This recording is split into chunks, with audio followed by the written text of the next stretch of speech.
ایک ساتھ بچھو نے آپ کو ڈس لیا، اللہ کے رسول کی آنکھ لگ گئی، آپ اٹھانا گوارا نہیں کر رہے۔ جب اس کی تکلیف زیادہ ہوئی تو آپ کی آنکھوں سے آنسو نبی کے رخسار پر گرے، اللہ کے رسول کی نیند کھل گئی۔ کہا کیا بات ہے؟ کہ اللہ کے رسول مجھے سانپ نے کاٹ لیا، بچھو نے ڈس لیا۔ کیا محبت تھی اپنے ساتھ نبی کے لیے۔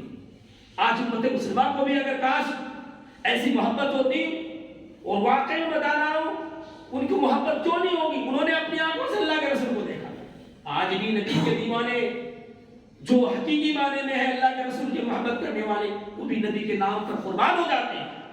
میرے بھائیو، اس حضرت بکر صدیق رضی اللہ عنہ غار کا ساتھی تھا، دیکھو سانپ نے کاٹ لیا لیکن اٹھانا گوارا نہیں کر رہے، آپ نے لعاب دہل اس جگہ لگا دیا، سانپ کا زہر ختم ہو گیا۔ اللہ کے رسول صلی اللہ علیہ وسلم کا پہلے ساتھ دینے والا، اور آپ کا نام لقب بھی پڑا، آپ کے لقب جو ہے کنیت صدیق بھی ہے، اور آپ کا نام عتیق بھی ہے۔ عتیق کیوں ہے اور صدیق کیوں ہے؟ صدیق اس لیے کہ اللہ کے رسول کو معراج کرایا گیا، آپ نے راتوں رات مسجد حرام سے مسجد اقصی اور سات آسمان کا سیر کیا اور آئے اور بتایا، تو لوگوں نے مانا نہیں، کہا یہ کیسے بات ہو سکتی ہے؟ حضرت بکر صدیق رضی اللہ عنہ کے پاس بات پہنچی، کہا کہ تمہارا ساتھی ایسے سے کرتا ہے، اگر اللہ کے رسول کہہ رہے ہیں تو واقعا ایسا ہو سکتا، میں سچ مانتا ہوں۔ تب سے اللہ ابو بکر صدیق کا نام صدیق پڑ گیا، صدیق پڑ گیا۔ اور عتیق کیوں پڑا؟ اس لیے کہ آپ کو جہنم سے آزادی مل گئی۔ اللہ کے رسول نے کہا ابشر یا ابا بکر عتیق اللہ من اللہ، میں تمہیں خوشخبری دے رہا ہوں، اگر اللہ رب العالمین نے تمہیں جہنم سے آزاد کر دیا ہے۔ اور آپ کو معلوم ہے کہ اللہ کے رسول صلی اللہ علیہ وسلم نے خود اپنی زبان مبارک سے چند صحابہ کرام جنہیں عشرہ مبشرہ کہا جاتا ہے جنت کی خوشخبری دی، کہا ان میں سیر فہرست ہے ابو صدیق رضی اللہ عنہ، تو بکر تم جنتی، عمر تم جنتی، عثمان تم جنتی، علی تم جنتی، طلحہ تم جنتی، عبد الرحمن بن عوف تم جنتی، ابو عبیدہ بن جراح تم جنتی، سعد بن ابی وقاص تم جنتی، سعید بن جبیر تم جنتی۔ 10 صحابی کا نام لیا جن میں سیر فہرست حضرت بکر صدیق رضی اللہ عنہ کا نام اللہ کے رسول نے لیا۔ یہ اللہ کے رسول صلی اللہ علیہ وسلم نام بکر صدیق رضی اللہ عنہ کو لیتے ہیں کیونکہ اللہ نے آپ کو جو مقام دیا تھا وہ دنیا کے اندر نبی کے بعد کسی کو وہ مقام مرتبہ نہیں ملا، کسی کو نہیں ملا۔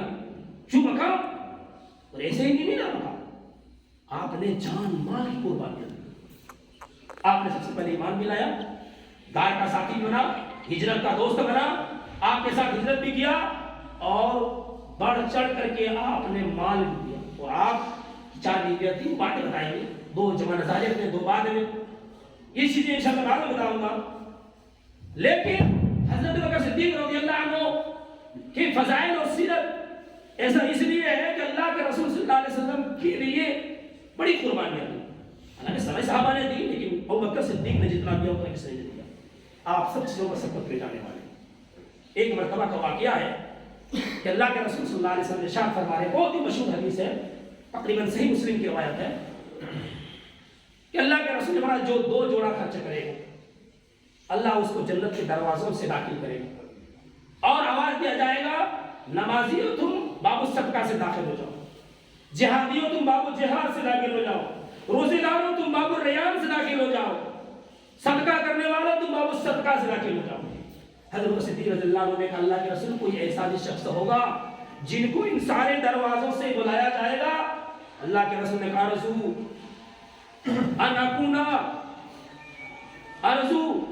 منہم ان تکون منہم، مجھے امید ہے کہ تم ان میں سے ہوگے۔ یعنی سارے جنت کے جتنے دروازے ہیں ان دروازوں سے حضرت بکر صدیق رضی اللہ عنہ کو بلایا جائے گا کہ تم داخل ہو جاؤ۔ کیوں؟ اس لیے کہ آپ کا رول اتنا اسلام میں۔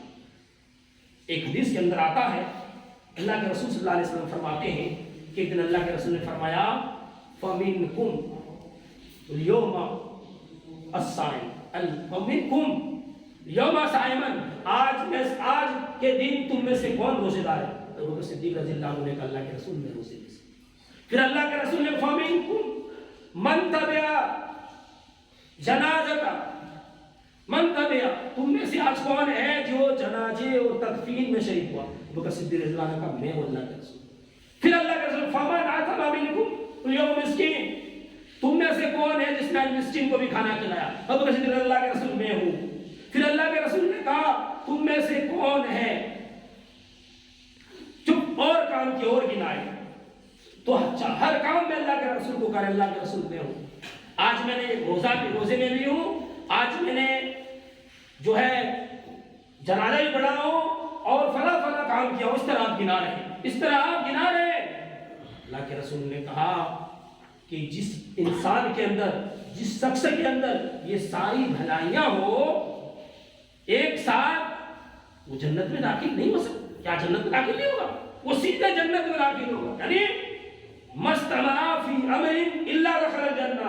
یہ خصلتیں, ساری خصلتیں جس شخص میں, جس ویکتی میں, جس آدمی کے اندر پایا جاتا ہو وہ جنت میں داخل ہو, سیدھے جنت میں جائے.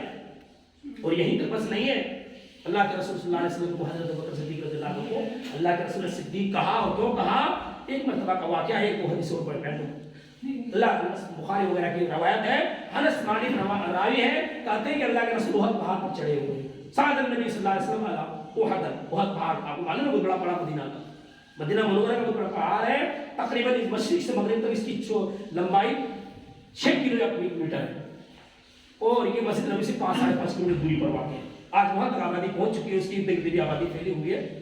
یہ وہ پہاڑ ہے جس پہاڑ سے اللہ کے رسول کو بڑی محبت کی, کہتے ہیں اس پہاڑ سے محبت کرتا ہوں اور یہ پہاڑ مجھ سے محبت کرتا ہے.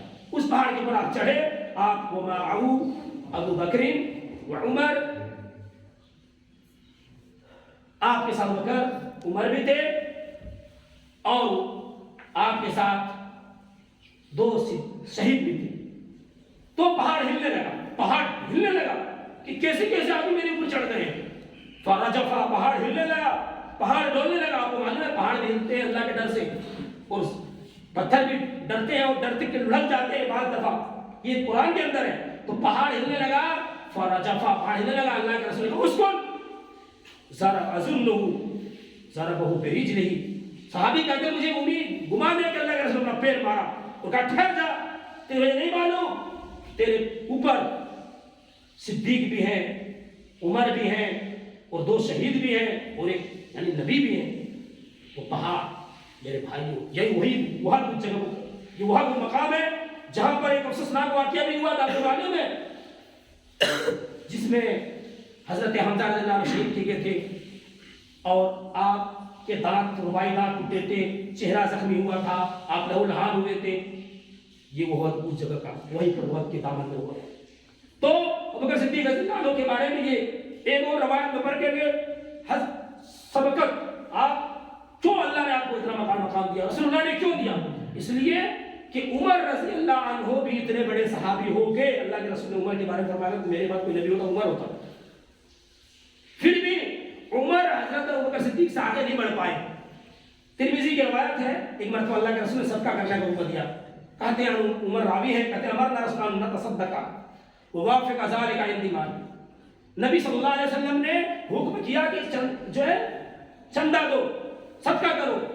تو میں سوچا آج میں عمر سے, آج ابوبکر سے بڑھ جاؤں گا. کیوں کہ میرے پاس اس وقت بہت زیادہ مال ہے, مال بھی زیادہ ہے. اليوم اسبقه ابا بکرین, اگر آج میں ابوبکر سے بڑھ گیا تو بڑھ جاؤں گا, اگر نہیں بڑھ پایا تو نہیں بڑھوں گا. فجیت بنصف مالی, جتنے مال میرے پاس تھے ان میں آدھا مال اللہ کے رسول کے پاس لے آیا. سوئی تھی, سوئی کا حصہ دو کیا, جھاڑو تھا, جھاڑو کا حصہ, گھریلو سامان کا پورے پراپرٹی جتنے سامان تھے ان میں آدھے اللہ کے رسول کے پاس لے آئے. بنصف مالی. اللہ کے رسول نے حضرت عمر سے پوچھا اما بقیتا لأہلک, اے عمر تم نے اپنے گھر والے کی چھوڑا؟ کہا بقیت مثلہ, جتنا لایا اتنا چھوڑا ہو.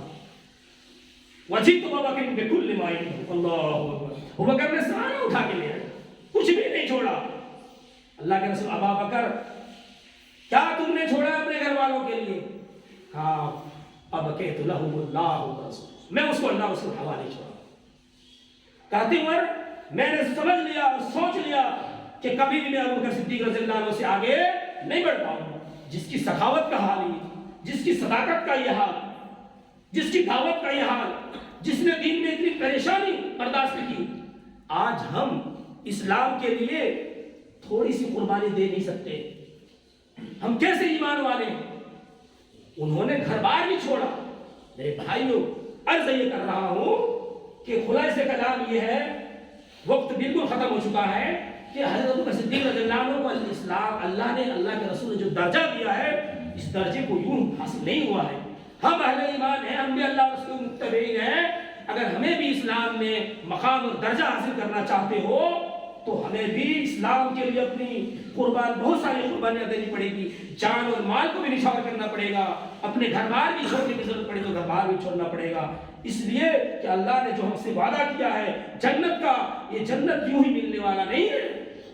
ہمیں سب چاہیے کہ اس باتوں کو سن کر کے اپنے اندر نصیحت حاصل کریں اور کچھ تبدیلی لانے کی کوشش کریں۔ ہمارے اندر کوئی تبدیلی نہیں ہوتی ہے، آج ہمارے خلاف سازشیں کی جا رہی ہیں، پھر بھی ہم سوئے ہوئے ہیں خواب کھراٹے کی نیند، اور ہم مسلمان اتنے احمق اور بیوقوف ہیں کہ ہم جات میں، برادری میں، مسلکی الجھن میں جڑے ہوئے۔ میرے بھائیوں، ہندو بھی تو چند کتنے جات میں بٹے ہوئے ہیں، لیکن جب مسلمانوں کے خلاف مٹانے کی بات آتی ہے سب ایک ساتھ ہو جاتے ہیں۔ ہم کیوں بٹ رہے ہیں جات میں؟ ہم کیوں، ہمارا رسول ہم سب کا ایک نہیں تھا؟ کیا ہم سب کا اللہ ایک نہیں ہے؟ کیا ہم سب اللہ کو کوئی نہیں مانتے؟ کیا ہم سب کا دین ایک نہیں ہے؟ کیا ہم سب کا قرآن ایک نہیں ہے؟ ہم سب کا قبلہ ایک نہیں ہے؟ پھر ہم جات پات اور برادری میں اتنا الجھ گئے ہیں، کیوں آپ ایک دوسرے سے اتنا چڑ تکلیف، دوسرے سے جو ہے اتنا بغض رکھتے ہیں، دوسرے سے نفرت کرتے ہیں؟ اتنے ہم میں سے بعض لوگ جاہل ہیں، نفرت کرتے ہیں کہ یہ فلاں ہے، اس کو سلام بھی نہ کرو، ان کی رشتہ داری بھی مت کرو۔ میرے بھائیوں، ہم سب کو ان کی باتوں کو نہیں ماننا چاہیے اور مل جل کر کے اسلام پر چلنا چاہیے اور اللہ اور اس کے رسول کی بات ماننی چاہیے، اور ایمان پر قائم رہ کے ایمان کے ساتھ ہماری زندگی